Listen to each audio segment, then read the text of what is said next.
اب آئیے لیلۃ القدر، انا انزلناہ فی لیلۃ القدر، اس قدر سے مراد کیا ہے؟ اس کے ضمن میں تین آراء ہیں کہ جو ملتی ہیں، دو بہت مشہور ہیں، تیسری ذرا ایک شاذ رائے ہے، لیکن یہ کہ بہرحال وہ بھی میں چاہتا ہوں کہ آپ کے علم میں آ جائے۔ قدر سے مراد ایک تو یہ ہے کہ یہ تقدیر الامور، یہ گویا کہ تقدیر کی رات ہے۔ لیلۃ القدر یعنی وہ رات جس میں تقدیر الامور، تمام معاملات جو ہیں ان کا معاملہ طے کر دیا جاتا ہے۔ تو ایک رائے تو میں نے عرض کی کہ قدر سے مراد تقدیر، کہ یہ رات جو ہے تقدیر الامور کی رات ہے، تمام جو امور ہیں ان کے مقادیر، ان کی تعیین، ان کے بارے میں اللہ تعالیٰ کے احکام جو ہے ان کا ایشو ہو جانا۔ ایک رائے یہ ہے کہ یہ قدر سے مراد ہے قدر و منزلت، اونچا رتبہ، علو شان، منزلہ اور شرف۔ اب اس کی تائید ہوتی ہے، معلوم ایسا ہوتا ہے کہ یہ دونوں باتیں تو بیک وقت جو ہے مراد ہیں، اسی لیے میں نے کہا یہ دونوں اقوال بہت مشہور بھی ہیں، اور میرے نزدیک یہ دونوں ہی اس میں یہ ذو معنیین لفظ کے طور پر یہاں استعمال ہوا، یہ دونوں ہی مراد ہیں۔ یہ رات خود اپنی جگہ پر بھی بجائے خود، جسے ہم کہتے ہیں بجائے خود بھی بہت قدر و منزلت کی رات ہے، اور اس شب میں 1 سال کے معاملات جو ہیں وہ فرشتوں کے حوالے کر دیے جاتے ہیں۔ اس اعتبار سے اس کو کہا گیا لیلہ مبارکہ، انا انزلناہ فی لیلۃ مبارکہ، یہ خود مبارک ہے، اس کے اندر برکتیں ہیں، اس کے اندر عظمت ہے، اس کی اپنی شان بلند ہے، علو مرتبت کی حامل ہے یہ رات۔ یہ دو مفہوم جو ہیں، جب تو میں نے جیسا کہ عرض کیا یہ تو بہت کثرت کے ساتھ ہیں اور یہی زیادہ مشہور بھی ہیں۔ ایک تیسرا مفہوم جو شاذ ہے، جو لیا گیا قدر سے، کہ قدر کا ایک مفہوم ہے تنگی کا بھی، جیسے کہ سورۃ الفجر میں ہم پڑھ چکے ہیں، فَأَمَّا الْإِنسَانُ إِذَا مَا ابْتَلَاهُ رَبُّهُ فَأَكْرَمَهُ وَنَعَّمَهُ فَيَقُولُ رَبِّي أَكْرَمَنِ وَأَمَّا إِذَا مَا ابْتَلَاهُ فَقَدَرَ عَلَيْهِ رِزْقَهُ فَيَقُولُ رَبِّي أَهَانَنِ۔ انسان کا معاملہ عجیب ہے کہ جب اس کا رب اس کا امتحان لیتا ہے، اسے آزماتا ہے، نعمتیں دے کر، عزت دے کر، تو کہتا ہے میرے رب نے مجھے عزت دے دی، اور جب اس کا رب اس کو آزماتا ہے اس پر رزق کو تنگ کر کے، تو وہ کہتا ہے میرے رب نے مجھے ذلیل کر دیا۔ تو یہاں پر جو تنگی کا مفہوم ہے قدر میں، تو ایک مفہوم یہ لیا گیا ہے کہ یہ لیلۃ القدر لیلۃ الضیق ہے، اور یہ اس لیے کہ اس زمین پر اتنی کثرت سے، اتنی کثیر تعداد میں فرشتے نازل ہوتے ہیں کہ تنگی پیدا ہو جاتی ہے۔ اب اس کے بعد سوال پیدا ہوتا ہے کہ یہ رات جو ہے مخفی کیوں رکھی گئی؟ تعین کے ساتھ کچھ معلوم نہیں، یہ رات کون سی رات ہے؟ کون سی رات ہے اس کا جواب تو میں بعد میں دوں گا کہ اس میں جو آراء ہیں مختلف، لیکن یہ کہ اس کو کیوں مخفی رکھا گیا، اس پر کچھ پیاری باتیں ہیں جو مفسرین نے کہی ہیں۔ پہلی بات تو یہ کہ جتنی عظیم چیزیں ہیں ان سب کو مخفی رکھا گیا۔ قیامت کب آئے گی؟ مخفی ہے، آئے گی یہ یقینی ہے، کب آئے گی؟ یہ تو ان امور میں سے ہے کہ جس کا علم نبی اکرم صلی اللہ علیہ وسلم کو بھی نہیں دیا گیا، جبرائیل کو بھی نہیں دیا گیا۔ چنانچہ حدیث جبرائیل میں واضح طور پر الفاظ موجود ہیں، وَمَا الْمَسْئُولُ عَنْهَا بِأَعْلَمَ مِنَ السَّائِلِ، کچھ معلوم نہیں، نہ سائل کو معلوم نہ مسئول کو معلوم قیامت کب آئے گی۔ اسی طرح بعض روایات میں جو آتا ہے، اس میں اعظم، اللہ کا ایک نام ایسا ہے کہ اس کے واسطے سے اللہ سے جو بات مانگی جائے وہ رد نہیں ہو، لیکن وہ کون سا نہیں بتایا گیا۔ اقوال ہیں، اندازے ہیں، حی و قیوم پر زیادہ، الحی القیوم پر زیادہ لوگوں کا جو ہے وہ اجماع ہوا ہے، لیکن یہ کہ یقین سے نہیں کہہ سکتے۔ تو اسی میں اس کو بھی نوٹ کر لیجئے کہ اس کو مخفی رکھا گیا ہے لیلۃ القدر کو۔ لوگ زیادہ سے زیادہ محنت کریں، زیادہ سے زیادہ مشقت کریں، اس کے لیے جو بھی اس کی قدر و منزلت سے کسی درجے میں آگاہ ہے، وہ اگر معین ہی ہو جاتا کہ ایک شب یہ ہے تو پھر تو سب کے سب اس رات میں محنت کر لیتے، باقی راتیں جو ہیں وہ پھر سونی اور ویران گزرتی۔ لیکن یہ کہ مطلوب یہ ہے کہ زیادہ سے زیادہ راتیں آباد ہوں، زیادہ سے زیادہ راتوں میں ذکر ہو، عبادت ہو، دعا ہو، اس لیے اس کو مخفی رکھا گیا، یہ حکمت ہے۔ اس میں بھی ایک عجیب نکتہ ہے جو امام راضی رحمۃ اللہ علیہ نے بیان کیا ہے، اور حوالہ اگرچہ نہیں دیا اس حدیث کا، لیکن ایک روایت کے حوالے سے بات بیان کی ہے کہ اس کے ظاہر نہ کرنے میں بھی اللہ کی ایک شفقت اور رحمت ہے بندوں کے حق میں، اس لیے کہ اس کی قدر جتنی زیادہ ہے اتنی ہی اس کی ناقدری پر سزا ہوگی۔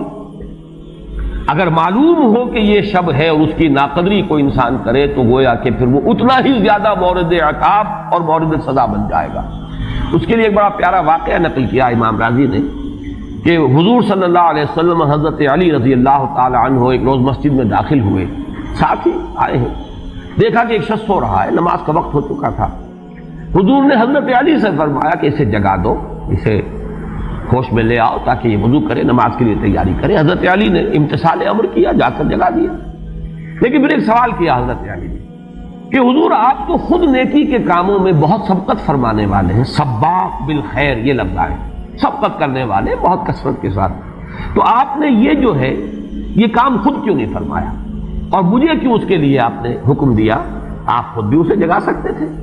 آپ نے فرمایا کہ تم اس کی حکمت کو سمجھ لو، میرے جگانے پر اگر وہ نہ جاگتا اور انکار کر دیتا تو کفر ہو جاتا اس کے حق میں، اور تمہارے جگانے پر اگر کوئی تساہل سے بھی وہ کام لیتا تو وہ کفر نہ ہوتا۔ تو یہ ایک فرق ہے کہ اللہ تعالیٰ کی طرف سے ایک شفقت ہے کہ حضور صلی اللہ علیہ وسلم جگاتے اور کسی درجے میں وہ انکار کر دیتا۔ کبھی ایسا بھی ہوتا آدمی نیند میں ہے اور وہ کہتا جاؤ جاؤ مجھے آرام کرنے دو، تو اگر میرے ساتھ یہ معاملہ ہوتا تو وہ کفر کے درجے کو پہنچ جاتی بات، لیکن اگر تمہارے ساتھ یہ معاملہ ہو بھی جاتا تو اس درجے شدید نہ ہوتا۔ تو گویا کہ حضور نے اس شخص پر شفقت کے اعتبار سے یہ شکل اختیار کی کہ خود نہیں جگایا، بلکہ یہ کہ حضرت علی رضی اللہ تعالیٰ عنہ کو حکم دیا کہ اسے جگا دو۔ تو یہ نقطہ کہ لیلۃ القدر کے اخفاء میں یہ بات بھی ہے کہ اگر اس کو عیاں کر دیا جاتا، معین کر دیا جاتا، تو پھر جو لوگ اس سے غافل رہتے پھر وہ بہت سخت ناقدری کا ارتکاب کرتے اور بڑی سزا کے مستوجب ہو جاتے۔ اب آپ چھٹی بحث ہے کہ وہ رات کون سی ہے۔ اجماع ہے کہ یہ رمضان مبارک ہی کی ایک شب، لیکن رمضان مبارک کی کون سی شب ہے اس پر بعض مفسرین نے تو لکھا ہے کہ 40 قول ہیں۔ چنانچہ صاحب تفسیر مظہری قاضی ثناء اللہ پانی پتی نے، میں نے وہ تفصیل تو نہیں پڑھی، کہ 40 قول نقل، لیکن امام راضی نے جو 9 قول نقل کیے ہیں وہ میں تیزی کے ساتھ آپ کو سنا دیتا ہوں۔ ابن رزین رحمہ اللہ کا قول یہ ہے کہ رمضان کی پہلی شب ہے۔ حضرت حسن بصری رحمت اللہ علیہ یہ ہے تابعین میں سے، اس لیے میں رضی اللہ عنہ نہیں کہہ رہا، رحمت اللہ علیہ۔ حضرت حسن بصری رحمت اللہ علیہ کی رائے ہے کہ یہ 17ویں شب ہے، یعنی وہ شب کہ پھر جس کے اگلے دن جو ہے وہ غزوہ بدر ہوا ہے، یوم الفرقان۔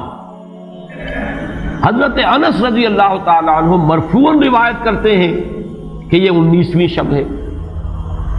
محمد بن اسحاق جو بہت بڑے سیرت نگار ہیں حضور کے، ان کا قول ہے کہ یہ 21ویں شب ہے۔ حضرت عبداللہ ابن عباس رضی اللہ تعالی عنہما سے قول جو ہے مروی ہے کہ یہ 23ویں شب ہے۔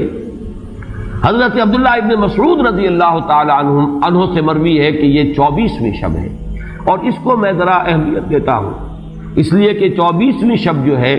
سورہ علق کی ابتدائی آیات کے نزول کے ضمن میں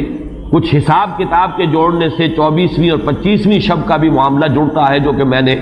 آپ کو سورہ علق کے درس کے دوران بتایا تھا۔ اس کے بعد حضرت ابو ذر غفاری رضی اللہ تعالیٰ عنہ کا قول ہے کہ یہ 25ویں شب ہے۔ اس کے بعد حضرت ابی ابن کعب رضی اللہ تعالیٰ عنہ کا قول ہے، یہ وہ ہے جن کو کہ حضور نے خود فرمایا کہ اقرأہم ابی ابن کعب، قرآن مجید کے سب سے بڑے قاری حضرت ابی ابن کعب ہے رضی اللہ تعالیٰ عنہ، اور ان کے بھی سینے پر آپ نے تھپکی دی تھی کہ ایک سوال کیا آپ نے کہ سب سے عظیم سورت کون سی ہے، اور جب انہوں نے صحیح جواب دے دیا سورہ فاتحہ، تو پھر یہ کہ اس پر حضور نے تھپکی دی کہ تمہیں اللہ تعالیٰ نے بہت صحیح مناسبت عطا کی ہے علم کے ساتھ۔ ان کی اور صحابہ میں سے بہت سے لوگوں کی رائے، یہاں تک کہ یہ کہا جا سکتا ہے کہ بقیہ اقوال جو ہیں وہ شاذ کے درجے میں ہیں، اور یہ گویا کہ اگر اجماع نہ کہا جائے تو بہت حد تک اتفاق کے درجے میں ہے کہ یہ 27ویں شب ہے۔ اور اس 27ویں شب کے ضمن میں حضرت عبداللہ ابن عباس سے ایک روایت میں پہلے آپ کو بتا چکا ہوں کہ 23ویں شب، لیکن 27ویں شب کے ضمن میں جو مختلف روایات حضرت عبداللہ ابن عباس رضی اللہ تعالی عنہما سے مروی ہیں، ان میں بھی کچھ لطیف نکات ہیں، وہ میں بعد میں بیان کروں گا۔ اس کے بعد ایک شاذ قول اور بھی ہے کہ یہ 29ویں شب ہے۔ تو یہ گویا کہ 9 ہیں اقوال، جن میں سے بعض جلیل القدر صحابہ کے ہیں، عبداللہ ابن مسعود، ابو ذر غفاری، ابن عباس، ابی ابن کعب، لیکن یہ ہے کہ سب سے زیادہ جو اتفاق اگر اجماع نہ کہا جائے تو 27ویں شب پر ہے۔ اللہ تعالی ہم سب کو یہ لیلہ قدر اور لیلہ مبارکہ جو ہے اس کی برکات سے اور اس کی قدر و منزلت سے اور اس کے خیرات و حسنات سے متمتع ہونے کی توفیق عطا فرمائے۔